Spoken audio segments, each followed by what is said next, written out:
នាងអើយចូលឆ្នាំថ្មីហើយកាលនាងយកប្តីអូរណោនាងអើយចូលឆ្នាំថ្មីហើយកាលនាងយកប្តីកន្លោះមកព្រឹកវាធ្លាប់ចូលរំដឹងស្រីតែថ្លៃប្រកែច្រើនដង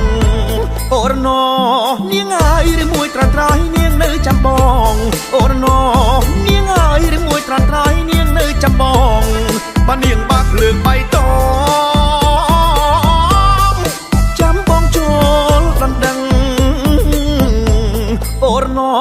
នាងអើយដេចនាងមិនឆ្លើយបាត់មាត់សួនឈឹងអូរណោនាងអើយដេចនាងមិនឆ្លើយបាត់មាត់សួនឈឹងគួរតែប្រាប់បងឲ្យដឹងប្រលឹងនៅគិតពីអ្វីនាងខំប្រឹងខ្មើដល់ណានាងស្អាតតែនាងអត់សង្សារនាងល្អទាំងចរិតនិងចរិយាតែទោះត្រង់ថានាងកាចដូចខ្លាមិនមិនតន់តែយកប្តីឬធ្លាប់មានបងស្រីគឺមិនចង់ស្ដីរកអ្នកណា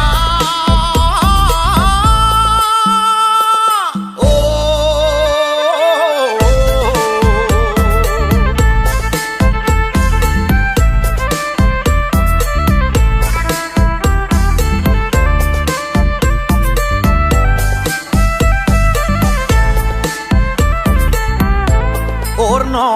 នាងអើយចូលឆ្នាំថ្មីហើយកាលនាងយកប្តីអូរណោនាងអើយចូលឆ្នាំថ្មីហើយកាលនាងយកប្តីកន្លោះមកព្រឹកវាធ្លាប់ចូលរំដឹងស្រីតែថ្លៃប្រកែច្រើនដងអូរណោនាងអើយឬមួយត្រាំត្រៃនាងនៅចាំបងអូរណោនាងអើយឬមួយត្រាំត្រៃនាងនៅចាំបងបើនាងបាក់ភ្លើងបៃតង